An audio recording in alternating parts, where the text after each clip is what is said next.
भूआकृतिक विज्ञान में अगला अध्याय है डेविस का अपवर्तन चक्र। भूआकृतिक विज्ञान में प्लेट टेक्टोनिक थ्योरी के बाद सबसे चर्चित अध्याय है डेविस का अपवर्तन चक्र। यहाँ से सवाल बार बार पूछे जाते हैं। आप ऐसा मानकर चलिए कि हर एक वर्ष के अंतराल पर या कभी कभी लगातार 2 वर्ष लगातार या 3 वर्ष लगातार भी डेविस या पेंक के अपवर्तन चक्र से सवाल आते हैं। अपवर्तन चक्र में 2 लोगों की सिद्धांत महत्वपूर्ण है, एक डेविस का अपवर्तन चक्र, दूसरा है पेंक का अपवर्तन चक्र। डेविस का पूरा नाम है विलियम मॉरिस डेविस, अमेरिका के भूगोलविद थे। और इसके बाद है वाल्टर पेंक। वाल्टर पेंक को हम बाद में पढ़ेंगे डेविस से तुलना करते हुए। हम मूल रूप से अपवर्तन चक्र जो पढ़ते हैं वो है डेविस का अपवर्तन चक्र। अभी तक हमने पृथ्वी के अंदर की बातें पढ़ी। हमने देखा कि पृथ्वी के अंदर की हलचल और गतिविधियों से कैसे पृथ्वी के सतह के ऊपर प्रभाव पड़ता है, चाहे प्लेट टेक्टोनिक थ्योरी के माध्यम से पर्वतों का निर्माण हो, पठारों का निर्माण हो। हमने ये भी देखा कि पृथ्वी के अंदर गतिविधियों से कैसे ज्वालामुखी पर्वत का निर्माण हो जाता है। अब जो हम पढ़ेंगे वो पृथ्वी के भीतर नहीं बल्कि अब पृथ्वी के ऊपर आ जाएंगे। अब हम अपवर्तन चक्र के अंतर्गत देखेंगे कि किन किन कारकों के चलते पृथ्वी पर जो स्थलाकृतियां हैं जैसे पर्वत पठार ये कैसे अपना रूप परिवर्तित करते रहते हैं।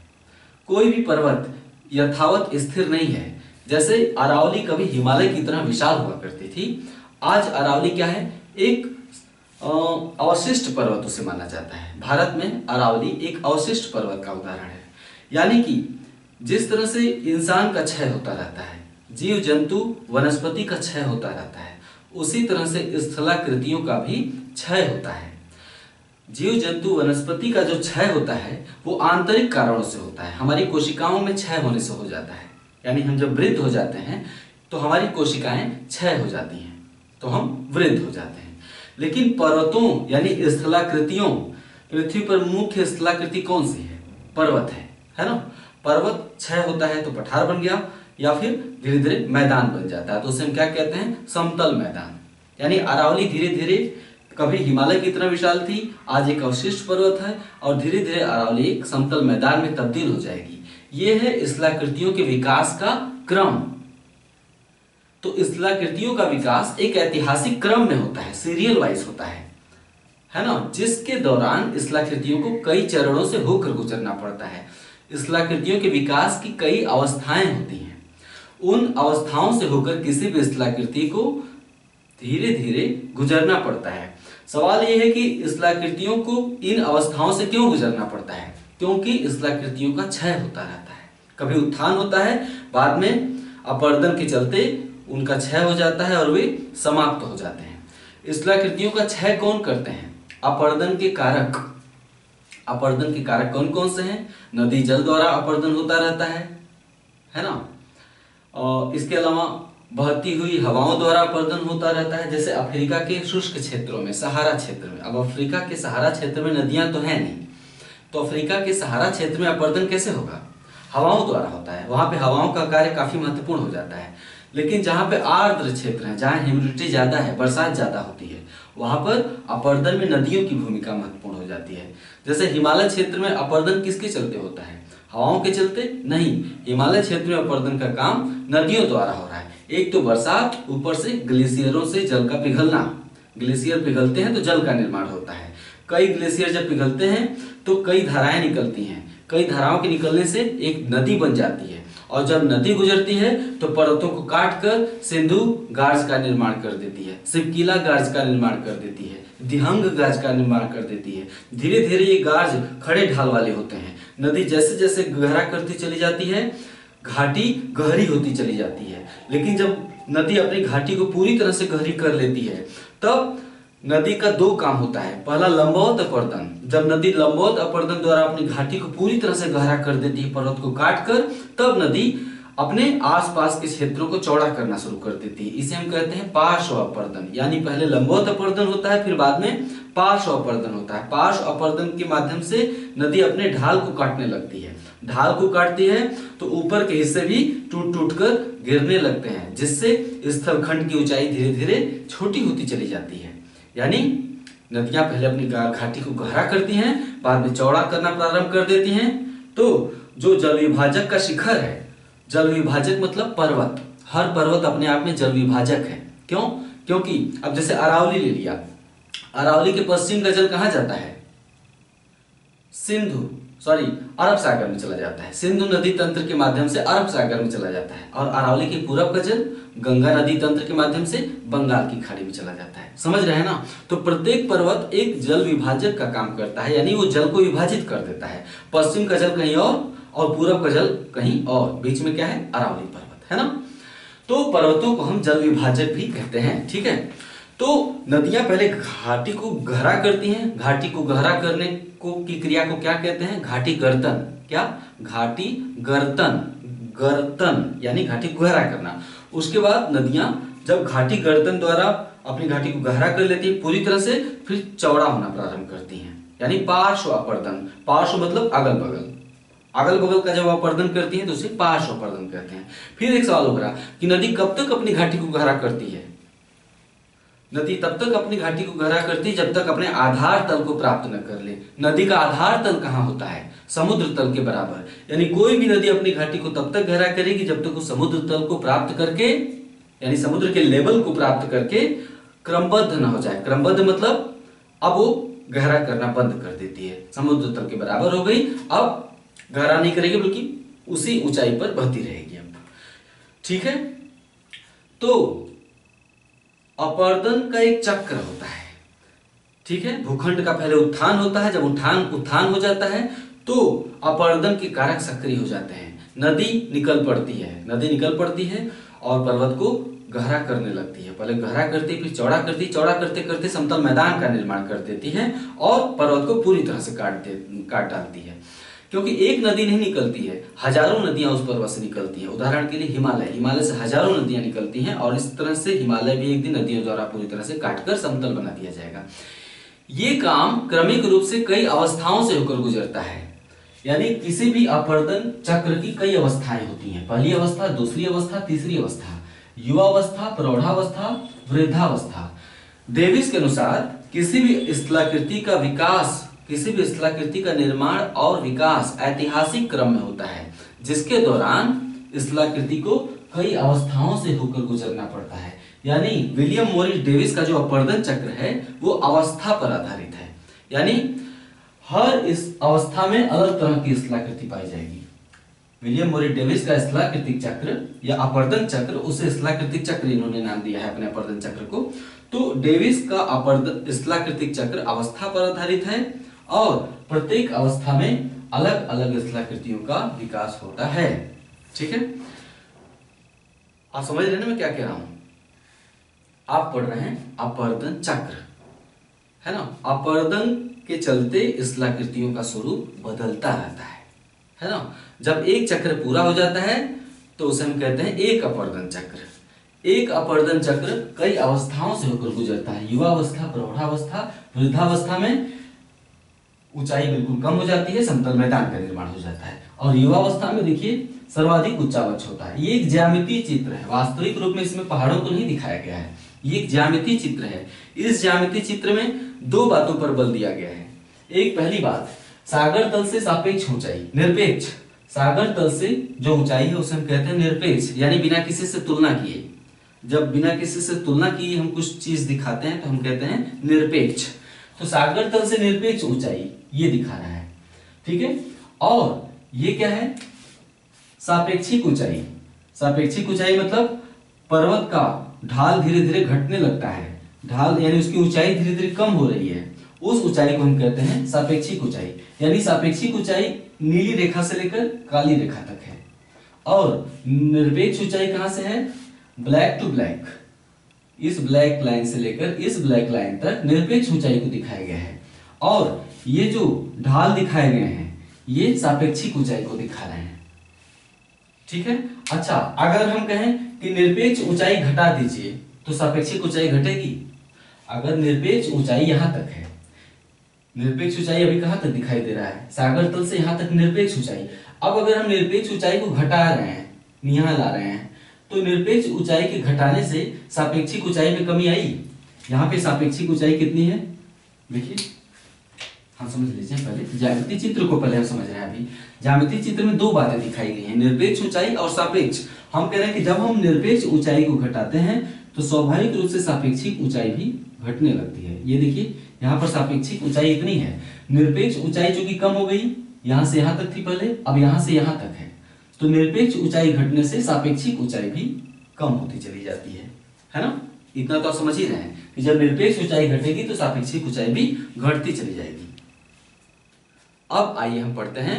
अभी तक तुम बता रहे थे कि अपवर्तन चक्र होता क्या है। इस चक्र को कई अवस्थाओं से होकर गुजरना पड़ता है, लेकिन वाल्टर पेंक का अपवर्तन चक्र अलग है, विलियम मॉरिस डेविस का अपवर्तन चक्र एक है। अपवर्तन चक्र की मूल अवधारणा एक ही है दोनों की। दोनों मानते हैं कि 3 अवस्थाएं होती हैं, युवावस्था, प्रौढ़ावस्था, वृद्धावस्था। लेकिन दोनों में अंतर क्या है ये बाद में पढ़ेंगे। अभी हम पढ़ेंगे सिर्फ डेविस को। तो आइए स्टार्ट करते हैं डेविस का अपवर्तन चक्र। ठीक है, विलियम मॉरिस डेविस अमेरिका के भूभौतिकविद थे। ठीक है, भूगर्भ शास्त्री थे या भूगोल शास्त्री थे, ऐसे कह सकते हैं। अमेरिका के भूगोल शास्त्री थे। इन्होंने 1899 में अपवर्तन चक्र की संकल्पना का प्रतिपादन किया।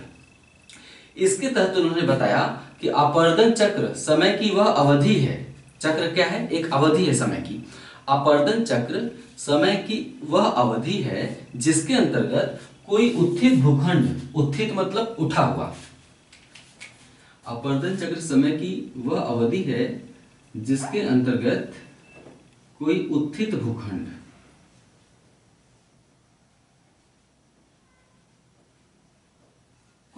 भूखंड अपने आधार तल तक अपवर्तित होकर अंततः एक समतल मैदान में बदल जाती है। आप समझ रहे हैं? अपने आधार तल तक अपवर्तित होकर अंततः एक समतल मैदान में बदल जाती है। ये समतल मैदान हम ऐसे दिखा दे रहे हैं।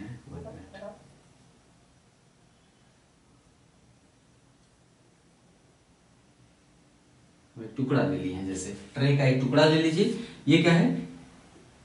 ये है ऊपर वाला हिस्सा, है ना। और ये मोटाई दिखाई दी गई है, मोटाई इधर साइड से दिख रहे हैं और सामने से, यानी एक समतल मैदान बन गया धीरे धीरे।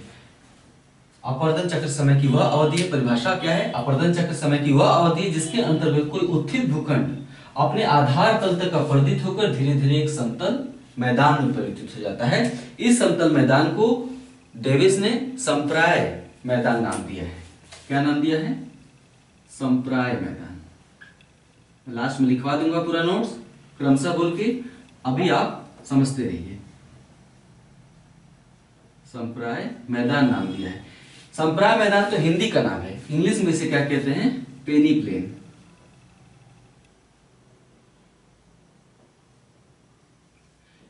है ना। इस समतल मैदान की इन्होंने संप्राय मैदान अथवा पेनी प्लेन नाम दिया है। पेनी प्लेन, प्लेन मतलब मैदान होता है। ठीक है। डेविस के अनुसार किसी भी स्थलाकृति का निर्माण और विकास ऐतिहासिक क्रम में होता है जिसके अंतर्गत उसे कई अवस्थाओं से होकर गुजरना पड़ता है। ठीक है। डेविस ने यह भी बताया है कि स्थलाकृति के विकास का सर्वोत्तम दूत बहता हुआ जल है। यानी उन्होंने नदी को, बहता हुआ जल मतलब नदी, उन्होंने नदी को सर्वोत्तम अपवर्तन का कारक बताया है। इसलिए नदी द्वारा अपवर्तन चक्र को ही उन्होंने अपवर्तन का सामान्य चक्र कहा है। नदी द्वारा अपवर्तन चक्र को उन्होंने अपवर्तन का सामान्य चक्र कहा है। उन्होंने बहते हुए जल को अपवर्तन का सर्वोत्तम दूत बताया है। ठीक है। और इसलिए बहते हुए जल अर्थात नदी द्वारा अपवर्तन कार्य को उन्होंने अपवर्तन का सामान्य चक्र कहा है। डेविस ने भी बताया कि किसी भी स्थलाकृति के निर्माण और विकास पर 3 बातों का प्रभाव पड़ता है। किसी भी स्थलाकृति के निर्माण और विकास पर 3 बातों का प्रभाव पड़ता है। संरचना, प्रक्रम और अवस्था। संरचना मतलब चट्टान की संरचना। चट्टान की संरचना कैसी है? अगर चट्टान मुलायम है तो उसका जल्दी अपवर्तन हो जाता है। अगर चट्टान कठोर है तो उसका जल्दी अपवर्तन नहीं होगा। मान लेते हैं कोई कठोर चट्टान वाला क्षेत्र है तो वहां पर शिलाकृति दूसरी तरह की विकसित होगी। लेकिन कोई चूना चट्टान वाला क्षेत्र है तो चूना जल्दी गल जाता है जल द्वारा, तो चूना जल्दी गल जाएगा तो चूना वाले क्षेत्रों में दूसरी तरह की शिलाकृति का विकास होगा, है ना। आगे आने वाले चैप्टर्स में हम पढ़ेंगे कास्ट शिलाकृतियां। कास्ट शिलाकृतियां मतलब होता है चूना चट्टान वाले क्षेत्रों में किस तरह की शिलाकृतियां विकसित होती हैं, उसे हम कहते हैं कास्ट शिलाकृतियां, है ना। तो किसी भी शिलाकृति के या शिलाकृतियों के निर्माण और विकास पर संरचना, प्रक्रम और अवस्था का प्रभाव पड़ता है। संरचना किसकी? चट्टान की। प्रक्रम मतलब अपरदन के कारक, प्रक्रम मतलब अपरदन के कारक। अपरदन के कारक कौन कौन से होते हैं? उदाहरण के लिए हवा या जल, है ना। प्रक्रम मतलब अपरदन के कारक कौन से हैं, उस क्षेत्र में अपरदन नदी द्वारा हो रहा है या हवा द्वारा हो रहा है। और अवस्था यानी अपरदन चक्र अपनी किस अवस्था में है? युवावस्था में है, प्रौढ़ावस्था में है कि वृद्धावस्था में है। तो डेविस के अनुसार शिलाकृतियों के निर्माण और विकास, ऐसे भी कर सकते हैं, शिलाकृतियों का निर्माण और विकास संरचना, प्रक्रम और अवस्था से प्रभावित होता है। अर्थात कोई भी शिलाकृति संरचना, प्रक्रम और अवस्था का प्रतिफल होती है। कोई भी शिलाकृति संरचना, प्रक्रम और अवस्था का प्रतिफल यानी परिणाम होती है। इन तीनों में से किसी भी कारक में परिवर्तन होने पर शिलाकृति के स्वरूप में परिवर्तन देखा जाता है। इन तीनों में से कोई भी कारक बदल दीजिए, यदि चट्टान की संरचना बदल जाए तो शिलाकृति दूसरी तरह की हो जाएगी। अपरदन के कारक बदल जाए, अगर उस स्थल पर नदी द्वारा अपरदन होगा तो दूसरी तरह की शिलाकृति होगी, हवा द्वारा अपरदन होगा तो दूसरे तरह की शिलाकृति होगी।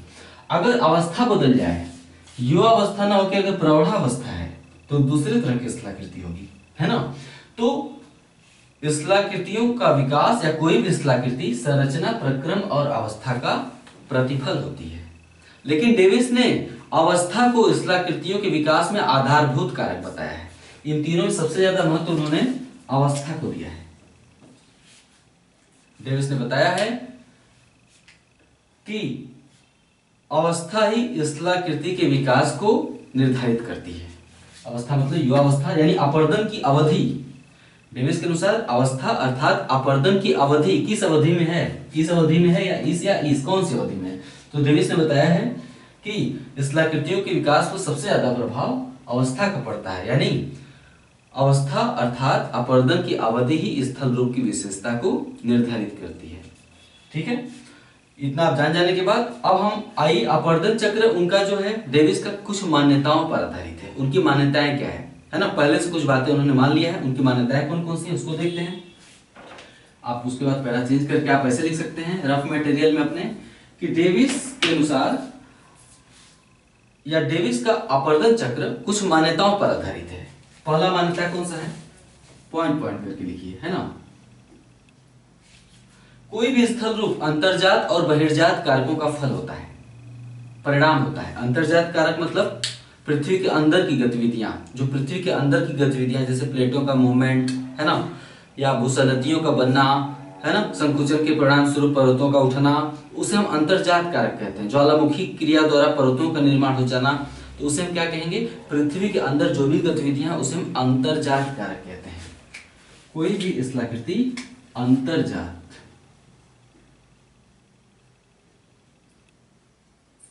और बहिर्जात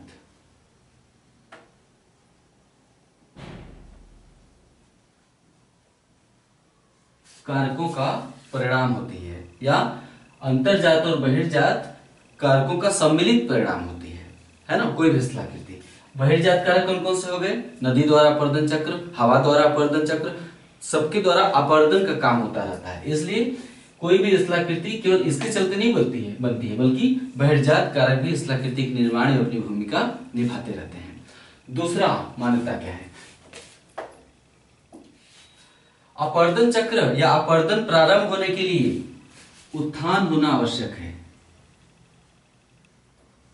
उत्थान होना, भूखंड का अपरदन प्रारंभ होने के लिए भूखंड का उत्थान होना आवश्यक है।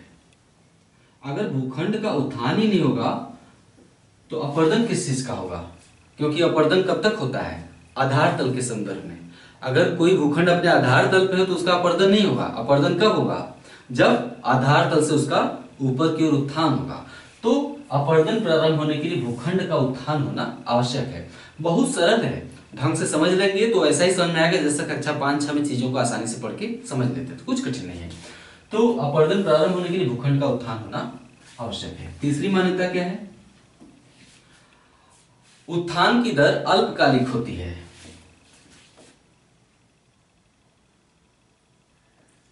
उत्थान की दर अल्पकालिक, या ऐसे लिखिए, उत्थान अल्पकालिक होता है। शॉर्ट में लिख लीजिए उसे, उत्थान अल्पकालिक होता है।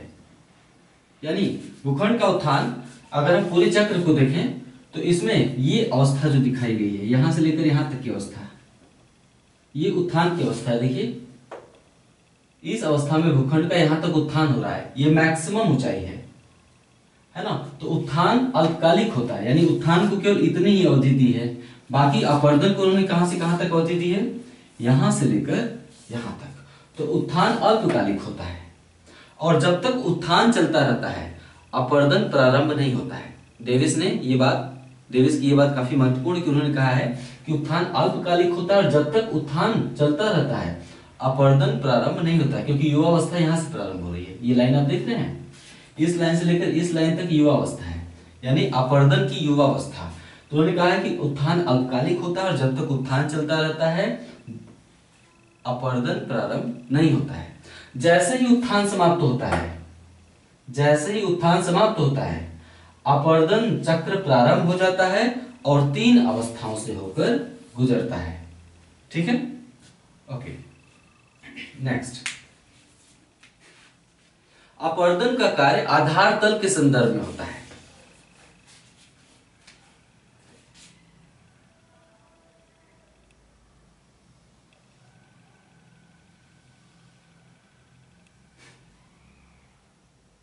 अपर्दन, ये पहाड़ है, पहाड़ का किसी नदी द्वारा अपर्दन कर दिया गया है, जिससे खड़ी ढाल वाली घाटी निर्मित हुई है।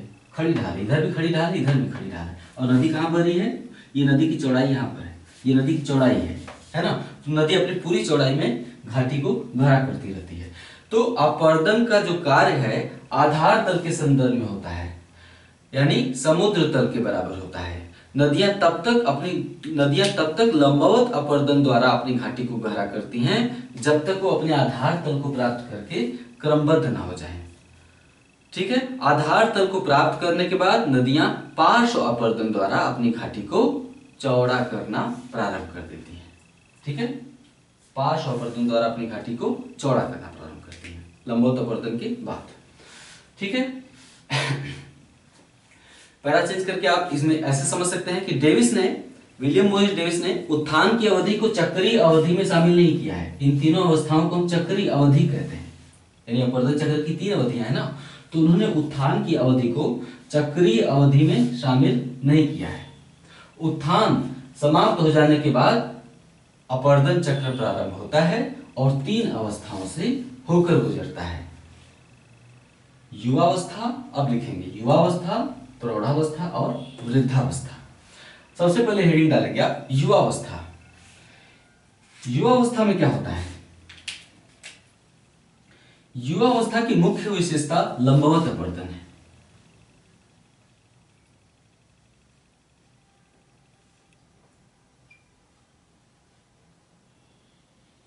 युवावस्था की मुख्य विशेषता लंबवत अपर्दन है। युवावस्था में नदियां तीव्र ढाल पर होकर बहती हैं। ढाल काफी तीव्र होता है भूखंड का, क्योंकि उठ गया है तो उसका ढाल काफी तीव्र होता है। तो नदियां तीव्र ढाल से होकर बहती हैं, जिससे नदियों में गतिज ऊर्जा काफी ज्यादा होती है। अब नदी अगर तेजी से बहेगी तो उसकी गतिज ऊर्जा बहुत ज्यादा है।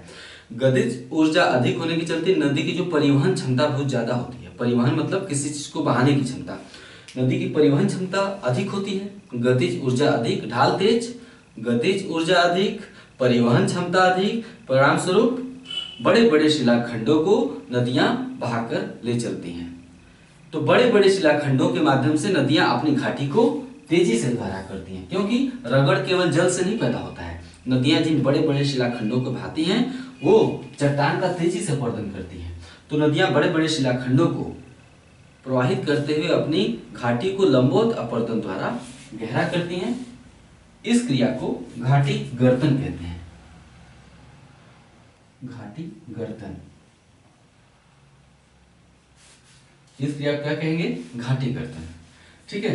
घाटी गर्तन के परिणाम स्वरूप नदियां युवावस्था में सकरी और खड़ी ढाल वाली घाटी का निर्माण करती हैं। सकरी और खड़ी ढाल वाली घाटी का निर्माण करती हैं, जिसे गार्ज कहते हैं।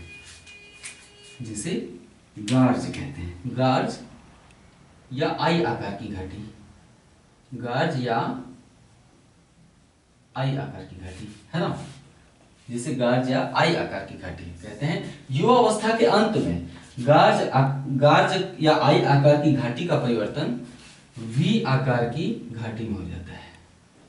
युवावस्था के अंत में गार्ज का परिवर्तन वी आकार की घाटी में हो जाता है। ठीक है, यानी पहले ऐसी थी, बाद में कैसी हो जाएगी? ये है वी, बीच वाला हिस्सा। तो युवावस्था के अंत में आई आकार की घाटी का परिवर्तन वी आकार की घाटी में हो जाता है। क्यों? क्योंकि धीरे धीरे नदी चौड़ा होना प्रारंभ कर देती है। युवावस्था के अंत में चौड़ा होना प्रारंभ कर देती है, यानी पार्श्व अपरदन, तो उसका आकार वी आकार की घाटी का हो जाता है। ठीक है। चूंकि युवावस्था में लंबवत अपरदन ही प्रमुख रूप से होता है, पार्श्व अपरदन का कार्य नगण्य होता है। नगण्य मतलब न के बराबर। चूंकि युवावस्था में पार्श्व अपरदन नगण्य होता है, इसलिए जो जल विभाजकों के शिखर होते हैं, यानी पर्वतों के शिखर, वो अपरदन से प्रभावित नहीं होते, है ना। पार्श्व अपरदन का काम युवावस्था यहां से यहां तक है। चूंकि पार्श्व अपरदन नगण्य होता है, इसलिए जल विभाजकों के शिखर अपरदन से प्रभावित नहीं होते। परिणाम स्वरूप सापेक्षिक निरपेक्ष ऊंचाई तो स्थिर रहती है, निरपेक्ष ऊंचाई स्थिर रहती है, लेकिन लंबवत अपरदन के चलते सापेक्ष ऊंचाई निरंतर बढ़ती जाती है। यानी सापेक्षिक ऊंचाई पहले इतनी थी युवावस्था में, और बाद में धीरे धीरे युवावस्था में ही चूंकि लंबवत अपरदन निरंतर जारी रहता है, इसलिए सापेक्षिक ऊंचाई धीरे धीरे बढ़ती रहती है। यानी इसको हम ऐसे समझ सकते हैं, पहले आई आकार की घाटी, फिर वी आकार की घाटी। पार्श्व अपरदन नगण्य है, जल विभाजकों के शिखर बिल्कुल सुरक्षित हैं, यानी उन पर अपरदन काम नहीं हो रहा है, इसलिए निरपेक्ष ऊंचाई तो स्थिर है, लेकिन सापेक्षिक ऊंचाई लगातार बढ़ती रहती है।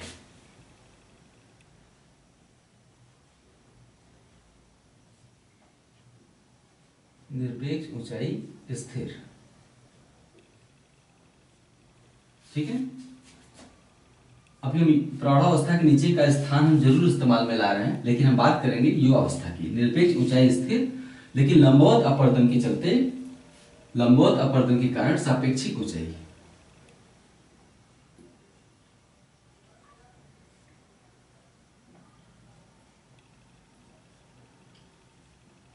बढ़ती जाती है।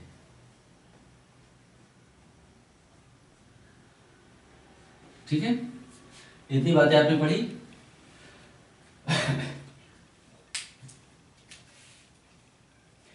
इसी के साथ अपरदन चक्र युवावस्था, प्रौढ़ावस्था में, यानी अपनी दूसरी अवस्था में प्रवेश करता है। ठीक है, इसके बाद आप समझेंगे कि इसी के साथ जैसे जैसे सापेक्षिक ऊंचाई बढ़ती जाती है, उसी के साथ अपरदन चक्र अपनी प्रौढ़ावस्था में प्रवेश करता है। डेविस ने प्रौढ़ावस्था को दो भागों में बांटा है। अब प्रौढ़ावस्था के नीचे प्रौढ़ावस्था के बारे में कुछ शब्द लिखते जाएंगे। डेविस ने प्रौढ़ावस्था को दो भागों में बांटा है, प्रारंभिक प्रौढ़ावस्था और अंतिम प्रौढ़ावस्था। दो भागों में, प्रारंभिक प्रौढ़ावस्था और अंतिम प्रौढ़ावस्था। ठीक है। प्रारंभिक प्रौढ़ावस्था में पार्श्व अपरदन,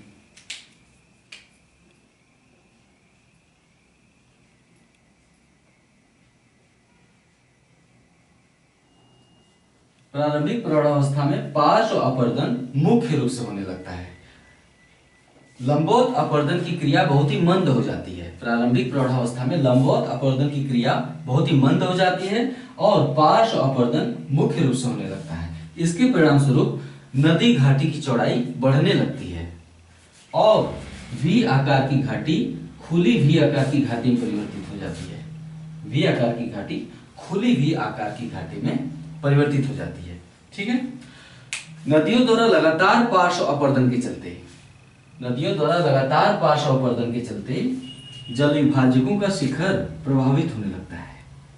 ऐसे हो गया, कैसे प्रभावित हो जाता है, यानी नदी घाटी जितनी अपने चौड़ाई बढ़ाएगी तो जल विभाजकों का शिखर जो है प्रभावित होने लगेगा। यानी पहले इतना ऊंचा था, ठीक है, पहले इतना ऊंचा था, अब उसका शिखर देखिए नीचे आ रहा है। तो नदी द्वारा लगातार पार्श्व अपरदन के चलते जल विभाजकों के शिखर का अपरदन प्रारंभ हो जाता है, जिससे निरपेक्ष ऊंचाई घटने लगती है। देखिए प्रौढ़ावस्था कहां से कहां तक, यहां से लेकर यहां तक है। यहाँ पे निरपेक्ष ऊंचाई इतनी थी सागर तल से, यहाँ पे निरपेक्ष ऊंचाई कितनी है, यहां से लेकर यहां तक है। 1 मिनट।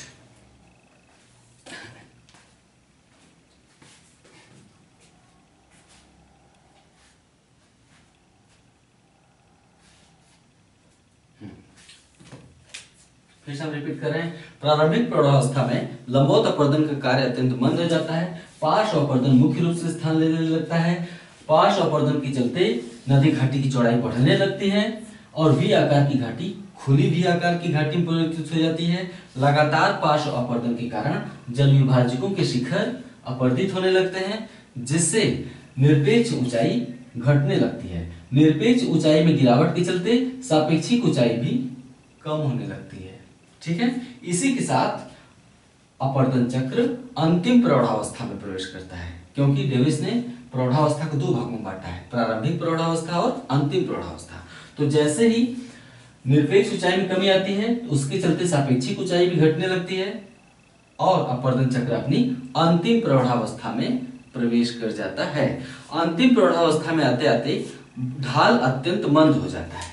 अंतिम प्रौढ़ावस्था में आते आते ढाल अत्यंत मंद हो जाता है, जिससे नदियों की परिवहन क्षमता घटने लगती है। नदियों की परिवहन क्षमता घटने से नदी अपने अवसादों का निक्षेपण करने लगती है। नदी अपने रास्ते में ही, नदी क्या बहाती है, ढेर सारा गाद और बालू बहाती रहती है ना, तो नदी की परिवहन क्षमता कम होने से अपने रास्ते में ही अवसादों का निक्षेपण करने लगती है। अपरदन के बाद निक्षेपण होता है। जब नदी किसी वस्तु का अपरदन करती है पर्वत का, तो गाद बहा कर ले जाती है। वो गाद कहाँ से मिलता है उसे, पर्वत से। और जब उस गाद को नदी अपने किनारों पर छोड़ देती है, पर्वतों पर तो नहीं छोड़ेगी क्योंकि ढाल बहुत तेज है, तो नदी का वेग बहुत तेज है, तो परिवहन क्षमता बहुत अधिक है, तो पर्वतीय क्षेत्रों में नदियां कुछ भी निक्षेपित नहीं करेंगी, मैदानी क्षेत्रों में लेके जाएंगी सीधे। और जैसे ही मैदानी क्षेत्र आता है तो आप देखते हैं कि वहां पर उसकी परिवहन क्षमता बहुत कम हो जाती है और अपने अवसादों को निक्षेपित कर देती है। यही रीजन है कि मैदानी क्षेत्रों में नदियों के दोनों तरफ बालू पाया जाता है। वो बालू कौन लाया है, नदियां, यानी पर्वतों पे अपरदित करती हैं और मैदानी क्षेत्रों में उसे निक्षेपित कर देती है। तो जब नदियों की परिवहन क्षमता कम हो जाती है तो अपने अवसादों का निक्षेपण करने लगती है। ठीक है। तो अंतिम प्रौढ़ावस्था में लगातार पार्श्व अपरदन के चलते अंतिम प्रौढ़ावस्था में ढाल अत्यंत कम हो जाने से नदी की परिवहन क्षमता घट जाती है और नदी अपने रास्ते में ही अवसादों का निक्षेपण करने लगती है, जिससे नदी का मार्ग अवरुद्ध हो जाता है। नदी का मार्ग जब अवरुद्ध हो जाएगा तो यहाँ अवरुद्ध हुआ तो इधर मुड़ जाएगी, फिर इधर अवरुद्ध हुआ तो यहाँ मुड़ जाएगी, फिर इधर मुड़ जाएगी। यानी जहां भी उसका रास्ता अवरुद्ध होगा तो तुरंत दूसरी तरफ मुड़ जाती है। यहाँ फिर अवरुद्ध हुआ तो इधर मुड़ जाएगी। इसे हम क्या कहते हैं, विसर्पण। नदी का विसर्पण करना कहते हैं इसे। जैसे गंगा नदी को आप देखते हैं विसर्पण करते हुए चलती है। गंगा नदी को विसर्पण के लिए कौन मजबूर करता है, खुद गंगा नदी द्वारा लाया गया अवसाद, जो कि अपने रास्ते में जमा कर देती है और अपना रास्ता बदल देती है। तो परिवहन क्षमता कम होने के चलते नदी अपने अवसादों का मार्ग में निक्षेपण करने लगती है। परिणाम स्वरूप नदी का विसर्पण प्रारंभ हो जाता है। विसर्पण प्रारंभ होने पर नदियों द्वारा कुछ विशिष्ट स्थलाकृतियों का निर्माण होता है। जैसे बाढ़ का मैदान, बाढ़ के मैदान में ढेर सारी मिट्टी बिछाई गई है, यानी नदी अगर सीधी चलती तो बाढ़ का मैदान नहीं बन पाता, लेकिन नदी अपने कैसे विसर्पण करती है, जैसे कि लगातार विसर्पण बढ़ता जाता है। कैसे, बाढ़ के मैदान कैसे बन जाते हैं, नदी शुरू में इतना विसर्पित कर रही थी, ठीक है, फिर बाद में इतना विसर्पित करने लगी, यानी ये पूरा क्षेत्र मिट्टी द्वारा पाट दिया गया, है ना। फिर आने वाले समय में ऐसे ऐसे अवसरपत करने लगे, ये देखे, यानी ये पूरा का पूरा क्षेत्र बीच का वो मिट्टी द्वारा धीरे धीरे भर दिया जाएगा और क्या बन जाएगा, बाढ़ का मैदान। तो नदी विसर्पण प्रारंभ होने के बाद कुछ विशिष्ट स्थलाकृतियों का निर्माण होता है, जैसे बाढ़ का मैदान, क्योंकि जहां से भी गुजरेगी वहां मिट्टी छोड़ती चली जाती है, तो बाढ़ का मैदान, प्राकृतिक तटबंध और गोखुर झील। गोखुर झील का निर्माण कैसे होता है, मैंने जीएस में बताया था कि नदियां कैसे गोखुर झील का निर्माण करती हैं, वो आप समझ चुके हैं। प्राकृतिक तटबंध का निर्माण कैसे होता है, ये जरा सा समझा दें।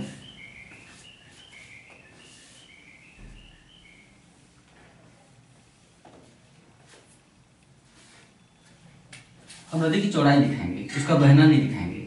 ये है बाढ़ का मैदान, ठीक है।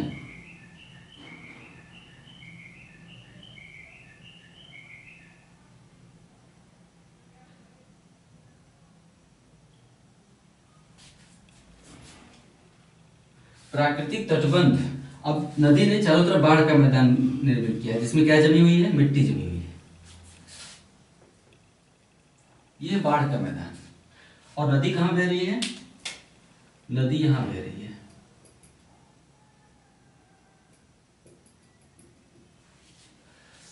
अब नदी का सतह आप देख रहे हैं, नदी का तल ऊपर का, और बाढ़ के मैदान का तल देख रहे हैं, कौन ज्यादा ऊंचा है। नदी का जो सतह है, नदी जल का सतह ज्यादा ऊंचा है, बाढ़ का मैदान नीचे है। ये किनारे बांध कहां से बन गया, यहाँ पे, क्योंकि नदी अपने अवसादों को अपने किनारों पर छोड़ती हुई चलती है, अपने दोनों किनारों पर नदी अवसादों को छोड़ती हुई चलती है। इसका परिणाम ये होता है कि दोनों किनारों पर बांध बन जाता है। इसको हमने टेढ़ा बना दिया है, थोड़ा सीधा कर देते हैं और समझाने के लिए।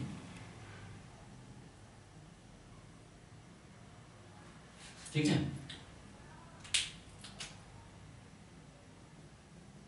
ठीक है। अब ये है बाढ़ के मैदान की ऊंचाई।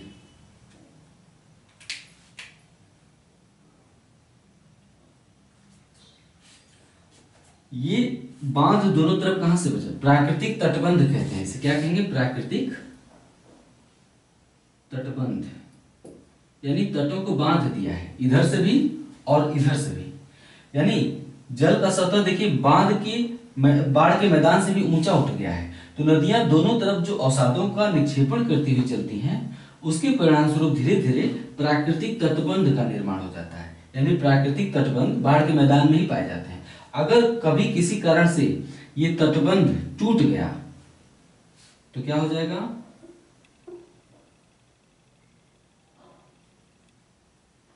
क्या हो जाएगा, प्राकृतिक तटबंध टूट गया तो आसपास के क्षेत्रों में भयंकर बाढ़ आ जाती है ना। यानी क्योंकि नदी का जो जल का सतह है वो ऊंचा था, तो नदी का जल चारों तरफ फैल जाता है ना।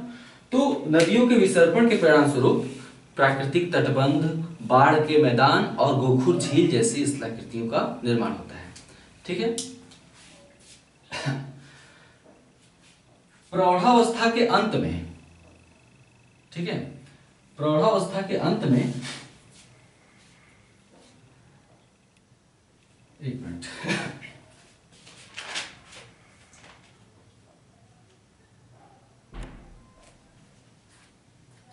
और वही काम लगातार चल रहा है। पार्श्व अपर्दन का जो काम है कुछ नया नहीं होगा, प्रौढ़ावस्था के अंत तक लगातार चलता रहता है पार्श्व अपर्दन। तो पार्श्व अपर्दन का कार्य लगातार चलने से जो जल विभाजकों का आकार काफी छोटा हो जाता है, जल विभाजकों का आकार काफी छोटा हो जाता है। पार्श्व अपर्दन की क्रिया लगातार चलते रहने से प्रौढ़ावस्था के अंत में जल विभाजकों का आकार काफी छोटा हो जाता है। इसी के साथ अपर्दन चक्र अपनी वृद्धावस्था में प्रवेश करता है। ठीक है, वृद्धावस्था तक आते आते लंबवत अपर्दन का काम पूरी तरह से समाप्त हो चुका है। लंबवत अपर्दन मतलब अपनी घाटी को गहरा करने का काम पूरी तरह से समाप्त हो चुका है, लेकिन पार्श्व अपर्दन का काम अभी भी जारी रहता है, चौड़ा करने का काम, क्योंकि अभी भी जल विभाजक बचे हुए हैं। जल विभाजकों का आकार प्रौढ़ावस्था के अंत में छोटा जरूर हो गया है, लेकिन अभी भी वो बचे हुए हैं। तो वृद्धावस्था में प्रवेश करते ही पार्श्व अपरदन का काम अभी भी जारी होता है, हालांकि लंबवत अपरदन का काम बिल्कुल समाप्त हो चुका है। तो पार्श्व अपरदन के चलते जल विभाजकों के शिखर का अपरदन होने लगता है। ठीक है, जल विभाजकों के शिखर का पूरी तरह से अपरदन होने लगता है, जिससे नदी घाटी की चौड़ाई लगातार बढ़ती जाती है और नदियां विस्तृत बाढ़ मैदान का निर्माण कर लेती हैं। चारों तरफ विस्तृत बाढ़ मैदान का निर्माण कर लेती हैं। कैसे? शिखरों का भी इन्होंने अपरदन कर दिया, शिखरों का अपरदन कर दिया, और ये क्या है? विस्तृत बाढ़ मैदान है जिस पर मिट्टी जमी हुई है ना। तो जल विभाजकों के शिखरों का भी अपरदन हो जाता है और नदियां विस्तृत बाढ़ मैदान का निर्माण कर लेती हैं। इस विस्तृत मैदान पर नदियां विसर्पण करती हुई यत्र तत्र अवसादों का निक्षेपण करती रहती हैं। जलमार्ग ढाल में निहायत कमी आ जाती है, यानी ढाल वहां रह ही नहीं जाता है। जलमार्ग ढाल में निहायत कमी आ जाने से जो नदी की परिवहन क्षमता का पूरी तरह से ह्रास हो जाता है। यहां तक कि नदी अपने जल का भी परिवहन नहीं कर पाती। तो नदी को समझ नहीं आता कि अपना जल हम ले कहां जाएं। तो जब नदी अपने जल का भी विसर्पण नहीं कर पाती है तो क्या होता है? ये नदी है, जल का भी विसर्पण नहीं कर पा रही है, परिवहन नहीं कर पा रही है, तो ये होगा, क्या होगा?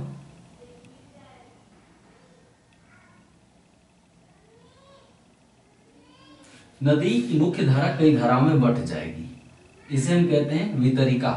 तो नदी परिवहन क्षमता में निरंतर ह्रास होने के चलते नदी अपने जल का भी परिवहन नहीं कर पाती और नदी कई धाराओं में बढ़ जाती है, यानी नदी वितरिका का विकास हो जाता है। वितरिका।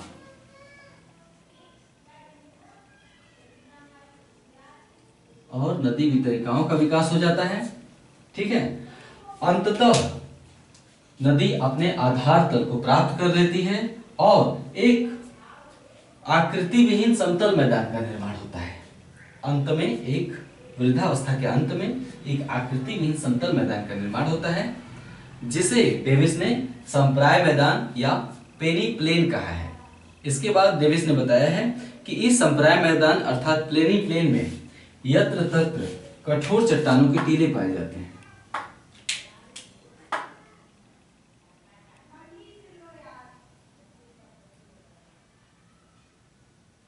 यत्र तत्र कठोर चट्टानों के टीले पाए जाते हैं। इससे आप समझ सकते हैं कठोर चट्टानों का टीला। इस संप्राय मैदान अर्थात पेनी प्लेन में यत्र तत्र मतलब जहां तहां कठोर चट्टानों के टीले पाए जाते हैं। इन्हें डेविस ने मोनाड नाम कहा है। इन कठोर चट्टानों के टीलों को डेविस ने मोनाड नाम दिया है। ये है मोनाड नाम और ये क्या है? पेनी प्लेन।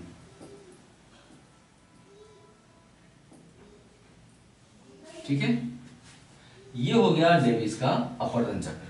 आपने देखा कि किस तरह से एक उत्थित भूखंड अपरदन चक्र के विभिन्न अवस्थाओं से गुजरता हुआ अंततः अपने आधार तल तक अपरदित होकर एक संप्राय मैदान में बदल गया। यह डेविस का अपरदन चक्र। डेविस के अपरदन चक्र के बाद में कुछ तथ्यों के आधार पर आलोचना हुई। आलोचकों को रोकना मुश्किल है। जब भी कोई नया बात कहा जाएगा, नया सिद्धांत दिया जाएगा, तो उसके आलोचक आएंगे ही। इसीलिए जब भी हम कोई भूगोल में सिद्धांत पढ़ते हैं तो उसकी आलोचनात्मक व्याख्या भी करनी होती है। इसलिए एग्जाम में डेविस के अपरदन चक्र की आलोचनात्मक व्याख्या अक्सर पूछा जाता है। तो आइए हम इसकी आलोचना देख लेते हैं। डेविस महोदय ने तीव्र दर से उत्थान की बात कही है। डेविस ने बताया था कि उत्थान की अवधि छोटी होती है और तीव्र दर से होती है।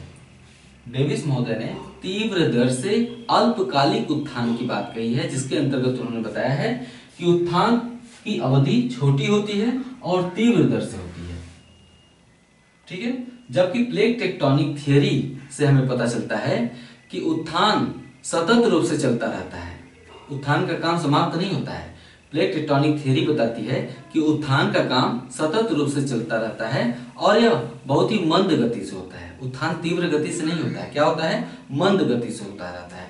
यानी पर साल में 1 या 1.5 सेंटीमीटर ही स्थलाकृति में ऊंचाई आ सकती है, इससे ज्यादा नहीं आ सकती है। जबकि डेविस ने कहा कि उत्थान की अवधि छोटी है और ये तीव्र दर से संपन्न होती है उत्थान।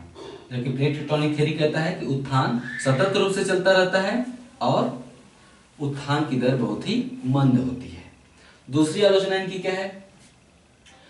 डेविस ने बताया है कि जब तक उत्थान चलता रहता है अपरदन चक्र प्रारंभ नहीं होता है।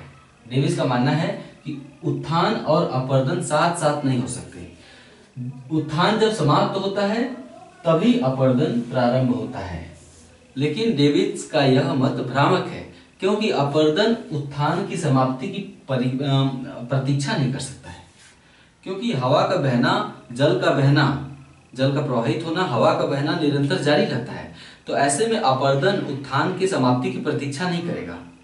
डेविस ने बताया है कि जब तक उत्थान चलता रहता है अपरदन प्रारंभ नहीं होता। जैसे ही उत्थान समाप्त होता है अपरदन प्रारंभ होता है और 3 चक्रों से, 3 अवस्थाओं से होकर गुजरता है। जबकि डेविस का यह मत भ्रामक है, क्योंकि अपरदन उत्थान की समाप्ति की प्रतीक्षा नहीं कर सकता। तीसरी आलोचना की क्या है? क्रिंकमे महोदय, क्या नाम है? एक अलग विद्वान है, इनका नाम है क्रिंकमे।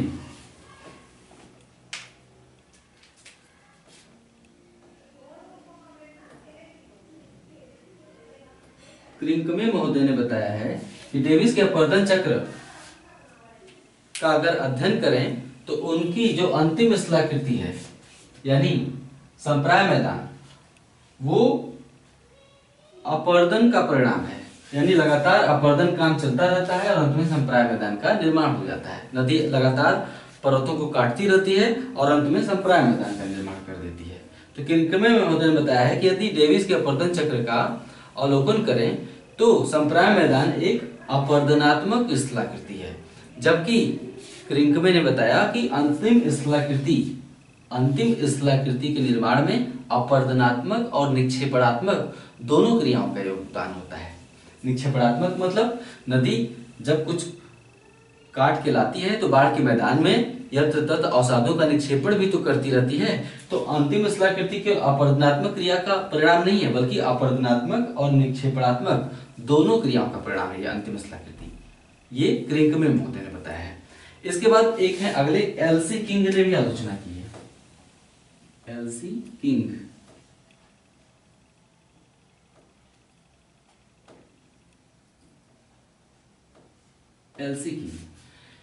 एलसी किंग ने अफ्रीका में बरसात कम होती है। बरसात कम होती है, हवाएं ज्यादा चलती है। यानी अफ्रीका में जो अपरदन काम होता है वो जल द्वारा नहीं बल्कि हवाओं द्वारा होता है। तो एलसी किंग महोदय ने अफ्रीका के शुष्क प्रदेशों में स्थलाकृतियों के विकास का अध्ययन किया और पाया कि डेविस का जो अपरदन चक्र सिद्धांत है वो अफ्रीका के शुष्क प्रदेशों में स्थलाकृतियों के विकास की व्याख्या करने में सक्षम नहीं है। क्योंकि डेविस का जो अपरदन चक्र है स्थलाकृतियों का विकास की व्याख्या उन्हीं क्षेत्रों में करेगा जहां पर नदी जल का काम सक्रिय है, नदियां सक्रिय हैं। उन्होंने बताया कि अफ्रीका के शुष्क क्षेत्रों में स्थलाकृतियों के विकास की व्याख्या करने में डेविस का अपरदन चक्र सक्षम नहीं है, क्योंकि डेविस का अपरदन चक्र नदी जल पर आधारित है, जबकि अफ्रीका में नदियां है ही नहीं या तो बहुत कम है शुष्क क्षेत्रों में, जैसे सहारा के क्षेत्र में। ठीक है, तो उन्होंने बताया कि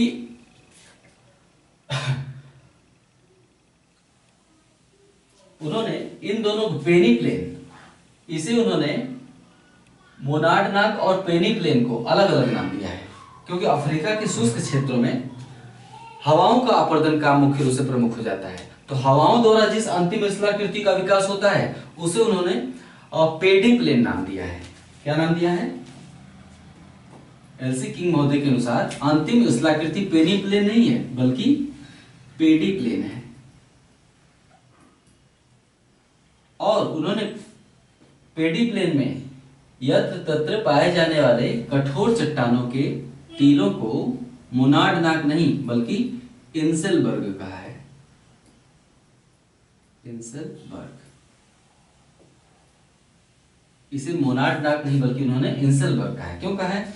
क्योंकि शुष्क क्षेत्रों में हवाओं द्वारा जो अंतिम स्थलाकृति का निर्माण होता है और उसमें यत्र तत्र जो कठोर चट्टानों के टीले पाए जाते हैं वो अपेक्षाकृत अधिक नुकीले होते हैं, हवाओं द्वारा उन्हें अधिक नुकीला बना दिया जाता है। तो उसे उन्होंने मोनार्ड नहीं बल्कि इंसलबर्ग नाम दिया है, और पेनी प्लेन को इन्होंने पेडी प्लेन नाम दिया है। ठीक है, इसके बाद अगले जो सबसे प्रबल आलोचक हैं वे हैं वाल्टर पेंक।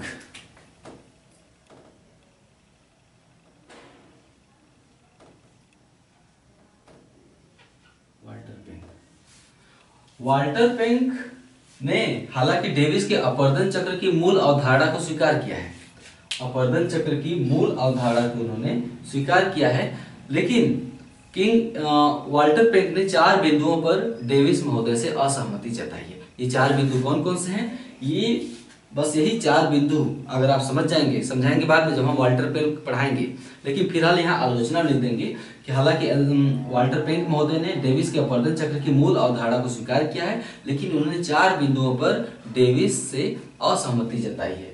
ये 4 बिंदु आप अगर दिमाग में बैठा लेंगे तो उसकी व्याख्या करने में कुछ है नहीं, वो हम वाल्टर पेंक जब अगले चैप्टर में पढ़ेंगे तो देख लेंगे। 4 बिंदुओं पर असहमति जताई है। पहला, उत्थान के संदर्भ में।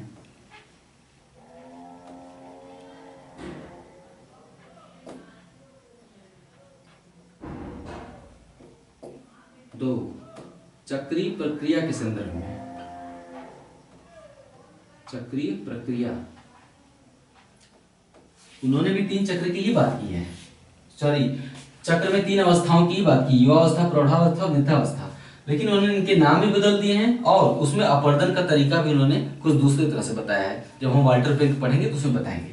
तो पहला तो उत्थान के संदर्भ में, उत्थान के संदर्भ में उन्होंने बताया है कि अपवर्तन उत्थान की समाप्ति की प्रतीक्षा नहीं कर सकता, जैसे ही उत्थान का काम प्रारंभ होता है अपवर्तन भी प्रारंभ हो जाता है। ये बात वाल्टर पेंक ने कही है। चक्रीय प्रक्रिया के संदर्भ में, चक्रीय प्रक्रिया के संदर्भ में जो मतभेद हैं वो काफी व्यापक है, उसकी चर्चा वाल्टर पेंक में करेंगे। तीसरा, ढाल विकास के संदर्भ में।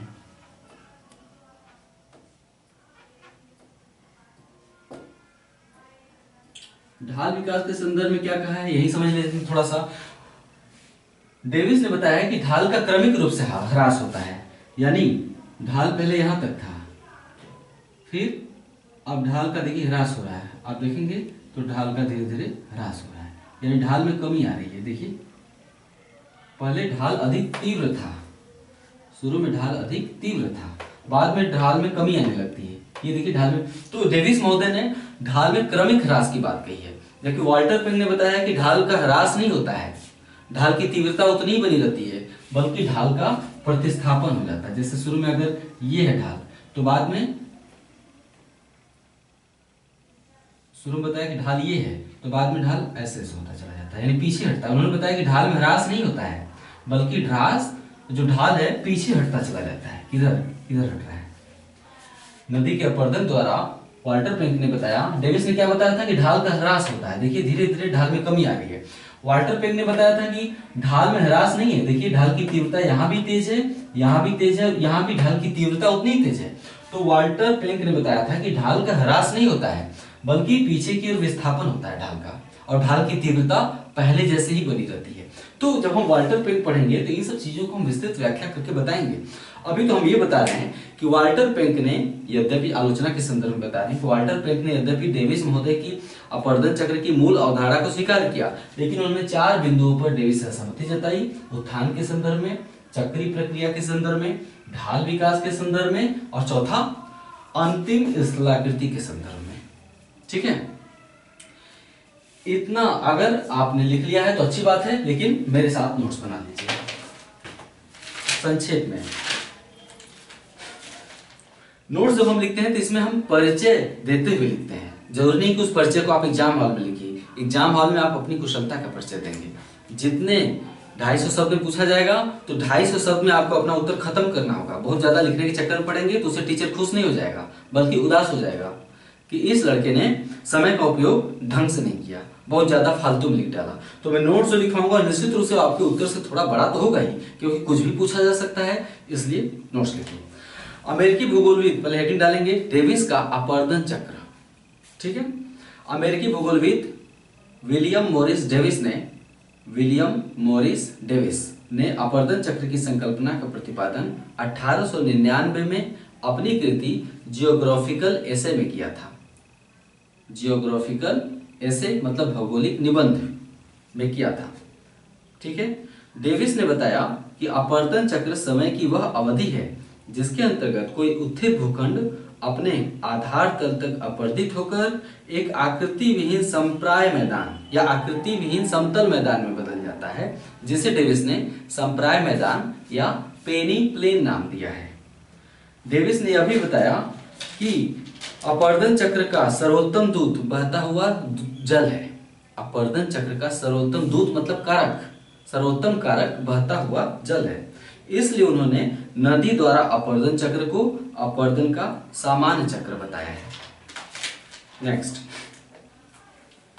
डेविस के अनुसार किसी भी स्थलाकृति का निर्माण और विकास